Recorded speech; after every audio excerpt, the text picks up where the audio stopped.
हमारी सीरीज चल रही है 3 R's ऑफ मेमोरी। पहले आर में हमने देखा how to receive information, second stage थी रिटेंशन, थर्ड स्टेज थी रिकॉल। पिछले चैप्टर में हमने रिकॉल पे पूरा मास्टरी किया कि कैसे रिकॉल स्टेट पे डिपेंडेंट है और किस तरीके से आप रिकॉल की मास्टरी कर सकते हैं स्टेट की मास्टरी करके। और अब हम आज सीखेंगे रिटेंशन, जो कि सेकंड स्टेज है मेमोरी की। सेकंड स्टेज में हम सीखेंगे कि रिटेंशन को क्या चीजें कंट्रोल करती है। सबसे पहला फैक्टर देखिए जो रिटेंशन को कंट्रोल करता है वो है अटेंशन। सबसे पहला और इम्पोर्टेंट फैक्टर आपकी रिटेंशन को जो इम्पैक्ट करता है वो है अटेंशन। देखिए दोस्तों, आपने नोटिस किया होगा कि कई बार आप जब अपने घर से कॉलेज या ऑफिस या कहीं भी बाहर जाते हैं तो बहुत सारी गाड़ियां, बहुत सारे लोग, बहुत सारे बिलबोर्ड्स और बहुत सारे होर्डिंग्स आपकी नज़र से गुजरते हैं। लेकिन अगर मैं आपसे पूछ लूं उसमें से कितनों को आप पहचान सकते हैं, तो आप कहेंगे कि शायद किसी को भी नहीं, या फिर सिर्फ उनको जिस पे आपने ध्यान दिया था।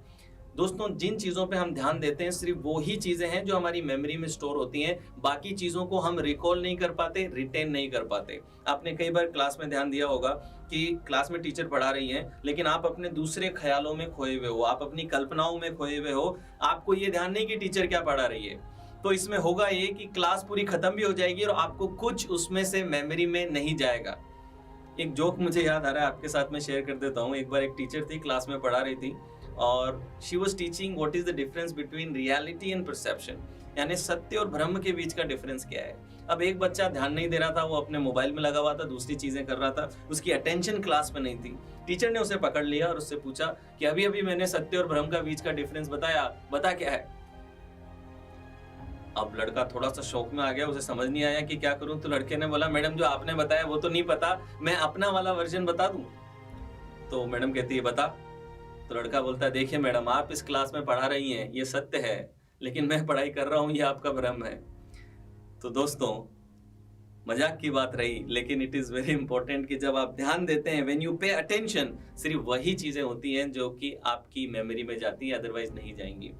एक और बिहेवियर आपने देखा होगा कि कई बार आप घर के बाहर जाते हैं और बाहर निकलने के बाद एकदम से आपको ख्याल आता है, यार मैंने घर की लाइट बंद करी या नहीं करी, या फिर घर का ताला लगाया कि नहीं लगाया, और आपको याद नहीं आता कि मैंने ताला लगाया था कि लाइट बंद करी थी। आप जब ऊपर आकर के वापस देखते हैं तो 99% ऑफ द केसेस में आपने लाइट बंद कर दी थी, आपने ताला लगाया था। लेकिन फिर भी ये डाउट क्यों आया, ये आपको याद क्यों नहीं आया कि मैंने ताला लगाया है कि नहीं लगाया। ये इसलिए हुआ क्योंकि जिस समय आप ताला लगा रहे थे उस समय आप मन में कुछ और सोच रहे थे, आपकी कल्पना में, इमेजिनेशन में कुछ और चल रहा था। इस वजह से आपकी मेमोरी में वो गया नहीं। हालांकि आपने वो किया है बट स्टिल वो मेमोरी में नहीं गया, क्योंकि आपका जो माइंड था वो कहीं और इंगेज था, आपका जो ध्यान था वो कहीं और था। कई बार आप अपनी गाड़ी या एक्टिवा बंद करके ऊपर अपने घर पे चले जाते हैं या अपने बंगले में चले जाते हैं, लेकिन अंदर आने के बाद रियलाइज होता है गाड़ी बंद की थी या नहीं की थी, चाबी लगाई थी कि नहीं लगाई थी।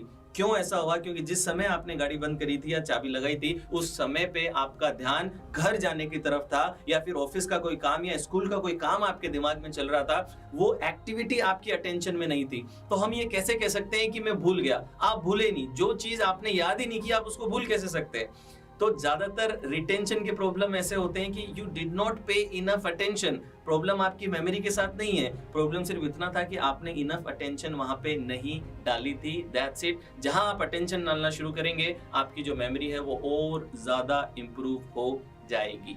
So this is the importance of attention. तो जो पहला पार्ट है वो है अटेंशन का। अगर आप अटेंशन जितनी ज्यादा लगाएंगे उतनी ही अच्छी आपकी रिटेंशन होगी, उतनी ही अच्छी आपकी मेमोरी बनेगी। तो अब मैं सेकंड पॉइंट पे आ जाता हूं। अटेंशन के बाद में the second point is interest. दोस्तों, आप लोगों ने नोटिस किया होगा कि कई आपके आसपास ऐसे दोस्त या बच्चे आपने देखे होंगे जो क्लास में कोई फैक्ट्स एंड फिगर्स बताते हैं वो उन्हें याद नहीं रहता। क्लास में टीचर ने बताया अकबर का जन्म कब हुआ था, हल्दी घाटी का युद्ध कब हुआ था, कोलंबस कब आया था, वास्को डी गामा कब आया था, ये कुछ याद नहीं रहता उसे। लेकिन उसे ये याद रहता है कि सचिन ने कितनी सेंचुरी मारी, कितने छक्के लगाए, कितने चौके लगाए, धोनी ने कितने कप जीते, ये सब उसको याद रहता है। लेकिन अकबर कब जन्मा ये इसको याद नहीं रहता। क्यों? क्योंकि उसकी मेमोरी वीक नहीं है। प्रॉब्लम ये है कि जब वो सचिन को देखता है तो उसका इंटरेस्ट बनता है, लेकिन जब वो मैथ्स की किताब खोलता है उसका इंटरेस्ट नहीं बनता। तो हमने ये देखा कि जहां आप इंटरेस्टेड होते हैं वहां पे आपकी मेमोरी नेचुरली बहुत अच्छा काम करती है। इन प्रिंसिपल्स को ध्यान से समझिएगा, क्योंकि अगली क्लास से आपके मेमोरी के मेथड चालू हो जाएंगे और वो सारे मेथड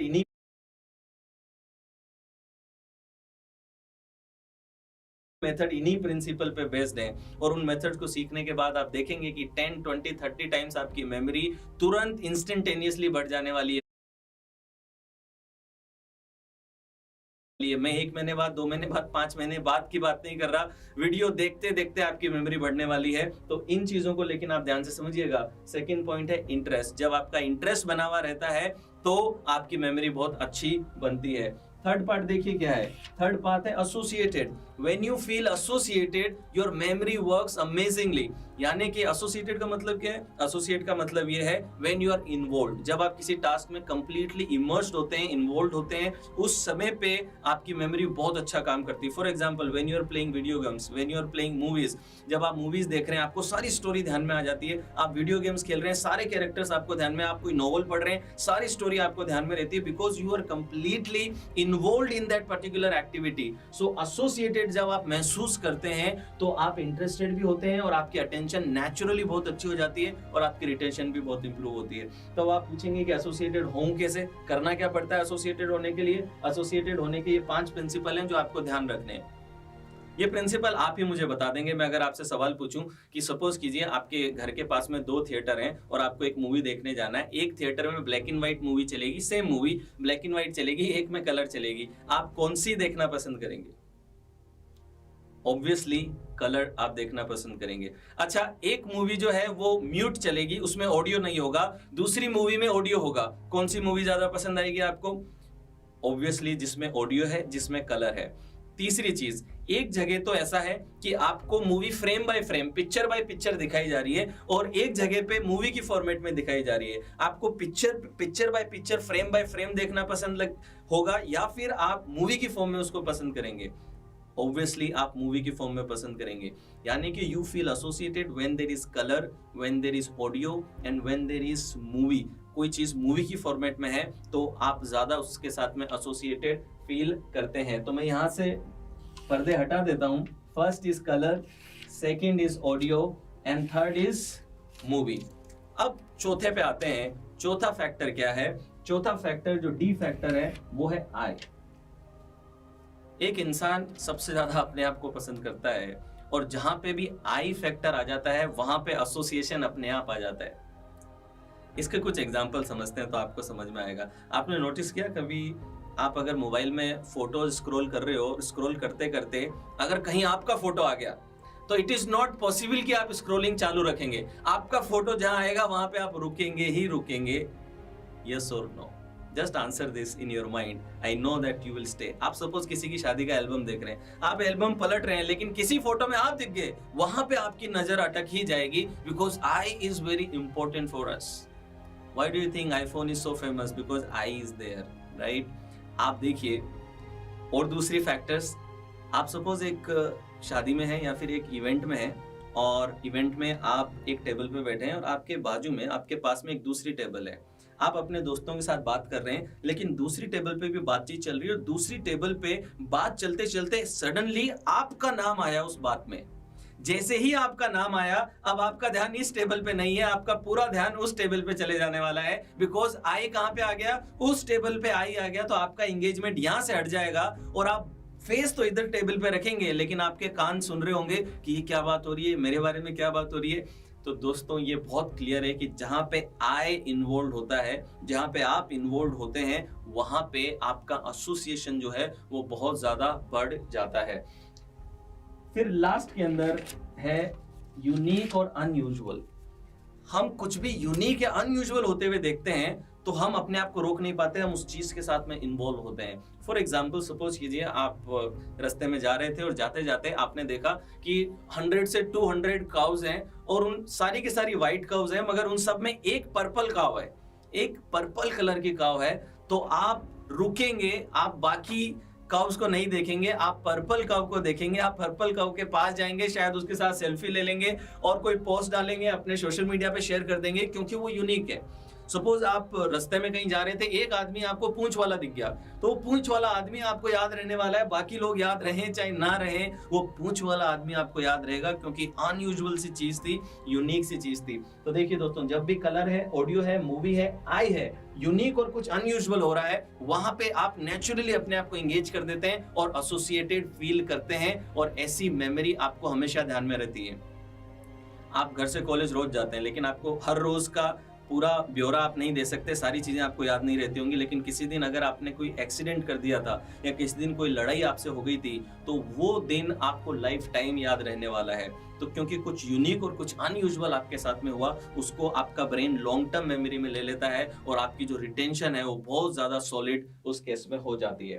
तो चलिए, एसोसिएटेड थर्ड स्टेज थी, जिसके 5 तरीके थे जिससे आप एसोसिएटेड फील कर सकते हैं। उसके बाद में और बता दूं आपको कि आपकी मेमोरी बहुत अच्छी काम करती है जब पैटर्न कहीं पे उसको मिल जाता है। Whenever you find pattern, आपकी मेमोरी बहुत अच्छा काम करती है, और इनफैक्ट हम जब भी कुछ याद करते हैं तो हमारी मेमोरी नेचुरली पैटर्न्स को ढूंढती है। फॉर एग्जाम्पल, माउंट फ्यूजियामा, इस माउंटेन का हाइट है 12,365 फीट। ओके, अब मैं इसका अगर एक पैटर्न आपको बता दूं, तो ये इसकी जो हाइट है वो हमेशा आपको याद रहने वाली है। 12,365 का मतलब क्या हुआ? माउंट फ्यूजियामा की जो हाइट है 12 मंथ में कितने दिन होते हैं? 365 डेज होते हैं। So the height of mount Fujiyama is 12,365। अब आप इसको भूल के बताओ। अब आप इसको नहीं भूल सकते, क्यों? क्योंकि मैंने एक पैटर्न, एक लॉजिकल एसोसिएशन आपको दे दिया है, तो आप इस पैटर्न को ध्यान में रखेंगे। चलिए, एक टेस्ट में आपका ले लेता हूं। कई बार जब आप टेस्ट लेते हैं तो चीजें खुद ही क्लियर हो जाती हैं। मैं कुछ शब्द यहाँ पे अनाउंस करूंगा, आपके सामने शेयर करूंगा, और कुछ सेकंड के लिए करूंगा, और आपको इस पूरी लिस्ट को याद रखना है। कुछ सेकंड के लिए स्क्रीन पे फ्लैश होगा, फिर वो चला जाएगा, और आपको याद रखने की कोशिश करनी है। Okay, get ready. First, Bill Gates, lion, mobile, pencil, sharpener, tiger, Salman Khan, cat, cheetah, laptop, Kareena Kapoor, charger, Ajay Devgan, heat, astronaut, jet, spacecraft. Okay, now pause this video. इस वीडियो को पॉज करके अब इस लिस्ट को रिकॉल करने की कोशिश कीजिए कि आपको इस लिस्ट में से क्या क्या याद रहा। Pause this video for few seconds and try to recall कि आपको क्या क्या याद रहता है। Pause it and recall it. How well did you do? Ask yourself. मैं आपको बता दूं आपने क्या किया होगा। आपने लॉयन, टाइगर, केट और चीता, इन चारों को एक जगह पे रख लिया होगा, और कैटेगरी आपने बना ली होगी, और ये 4 नाम काफी ज्यादा चांसेस है कि आपको याद रहे होंगे। आपको बिल गेट्स याद रहा होगा, आपको एस्ट्रोनॉट और स्पेसक्राफ्ट भी याद रहा होगा, आपको पेंसिल शार्पनर याद रहे होंगे, क्योंकि आपने दोनों को आपस में एसोसिएट कर लिया होगा, क्योंकि दोनों के बीच में एक लॉजिकल एसोसिएशन था। यस, हो सकता है कि आपने सलमान, करीना और अजय देवगन को भी साथ कर दिया हो, क्योंकि सारे के सारे हीरो कैटेगरी में है। लॉयन, टाइगर, चीता और केट सारी की सारी कैट कैटेगरी में है। तो आपका जो मेमोरी है वो नेचुरली कैटेगराइज करता है, पैटर्न ढूंढता है, जो चीज उसे पैटर्न में मिल जाती है उसको वो याद रख लेता है। तो बॉलीवुड वालों को सबको आपने एक साथ कर दिया, कैट वालों को एक साथ कर दिया, स्पेसक्राफ्ट और एस्ट्रोनॉट को आपने साथ में कर दिया। बट एक चीज मैं आपको बता दूं कि एक चीज आप शायद नहीं याद रखी होगी, वो है हीट। मैंने बीच में एक हीट भी शब्द बोला था। 90% लोगों से जब मैं पूछता हूं तो वो हीट शब्द भूल जाते हैं। क्यों भूल जाते हैं मैं अभी आपको बताऊंगा। बिल गेट्स उनको याद रहता है, फिर बीच में शायद कुछ वो भूल जाते हैं, फिर बाद में एंड में उनको याद रहता है। तो आपको समझ में आया कि जहां पे पैटर्न है वहां पे याद रहता है। बिल गेट्स क्यों याद रहता है? क्योंकि इनिशियली जैसे मैंने कहा कि मैं एक लिस्ट दूंगा और आपको याद करना है, you became attentive and you became interested. तो जब भी बिगिनिंग होती है किसी चीज को याद करने की, you remember it. This is called primacy. Primacy का मतलब किसी चीज को आप शुरुआत में याद करने जा रहे हो तो आप ज्यादा अटेंटिव हो, ज्यादा इंटरेस्टेड हो, तो इनिशियल पार्ट बहुत अच्छा याद रहता है। लेकिन जैसे जैसे मैं शब्द आगे बढ़ा रहा था आपका इंटरेस्ट लूज होने लगा, आपको लगने लगा कि यार अब मुझे याद नहीं हो रहा है, और आपकी जो अटेंशन है वो बैकग्राउंड में जाने लगी कि पिछला शब्द क्या था उस पे जाने लगी, जिसकी वजह से नए शब्द पे अटेंशन हट गई और आप देखेंगे कि बीच के कुछ शब्द आप भूलने लगे। फिर आपने देखा कि जहां पैटर्न था वहां आपको याद रहा, लास्ट की चीज आपको याद रही, क्योंकि लास्ट के बाद में कोई कंफ्यूज एस्ट्रोनॉट और स्पेसक्राफ्ट के बाद में आपको कंफ्यूज करने के लिए कोई शब्द ही नहीं आया। तो जब आप लास्ट में होते हैं तब आपको लास्ट वाले को रिसेंसी बोला जाता है। तो रिसेंसी में आप अच्छा परफॉर्म करते हैं, प्राइमेसी में आप अच्छा परफॉर्म करते हैं, जहां एसोसिएटेड है आप अच्छा महसूस करते हैं, आप याद रख सकते हैं, जहां पैटर्न है उसको आप याद रख सकते हैं, जहां इंटरेस्टेड है वहां याद होता है, जहां कोई इमोशन ट्रिगर हो रहा हो, किसी पर्टिकुलर चीज पे जब कोई इमोशन ट्रिगर होता है तो वो चीज हमें याद रहती है। क्यों हमें एक्सीडेंट्स याद रहते हैं, क्यों हमें ब्रेकअप्स याद रहते हैं, क्यों हमारे कोई लव्ड वन अगर चले जाते हैं तो उसे हम लाइफ टाइम याद रखते हैं, या फिर आपका कोई इंसल्ट हो गया, आप स्टेज पे कुछ भूल गए, क्यों वो लाइफ टाइम आपको याद रहता है, कोई इंसल्ट, कोई एम्बेरसमेंट, किसी ने आपके साथ में कोई धोखा कर दिया। तो जब कोई इमोशनल चीज आपके साथ में होती है तो आपकी मेमोरी लंबे समय तक उस चीज को याद रखती है। और लास्ट पार्ट है टेंजिबल। मैंने कहा था हीट आपको याद रही कि नहीं रही। अब हीट का कोई इमेज नहीं है, वो 3 डायमेंशनल नहीं है, वो एक फीलिंग है, राइट। तो आप टेंजिबल चीजों को ज्यादा अच्छे से याद रख सकते हैं, यानी कि जिसकी इमेज आप बना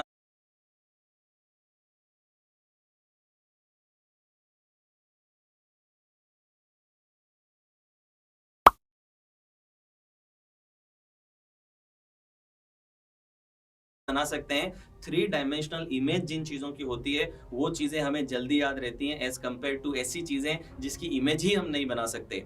अब एग्जाम में या आपकी पढ़ाई में ज्यादातर चीजें ऐसी होती हैं जिनकी इमेज नहीं है, वो टेंजिबल नहीं है। इस वजह से आप देखते हैं कि क्योंकि आप उसकी इमेज नहीं बना पा रहे हैं, उसकी 3 डायमेंशनल इमेज नहीं बन रही है, इस वजह से आपको याद नहीं रह रहा, उसमें कोई पैटर्न नहीं दिख रहा है, इस वजह से आपको ध्यान नहीं लग रहा, या फिर आपको याद नहीं रह रहा, अटेंशन आप नहीं दे रहे हैं, इंटरेस्टेड आप है नहीं, इसलिए आप एसोसिएटेड फील नहीं कर रहे। इसी वजह से हो रहा है कि एग्जाम में जो आप पढ़ के जा रहे हैं वो भूल रहे हैं, या फिर पढ़ाई में आपको इंटरेस्ट नहीं आ रहा, आप एंजॉय नहीं कर रहे हैं और आपकी मेमोरी वहां पे वीक है। लेकिन जब मूवी देख रहे हैं मेमोरी बहुत अच्छी, वीडियो गेम्स मेमोरी बहुत अच्छी, इंटरेस्टेड एक्टिविटीज में है, प्ले कर रहे हैं, मूवी या फिर आपकी जो मेमोरी है वो बहुत अच्छी काम कर रही है। Clear everybody? सो रिटेंशन आती है attention, interest, association, pattern, emotion और टेंजिबल, यानी कि 3 डायमेंशनल हो तब आती है। और अब आने वाले लेक्चर्स में मैं इन्हीं प्रिंसिपल्स को यूज करूंगा और आपको मेमोरी के टेक्निक्स सिखाऊंगा।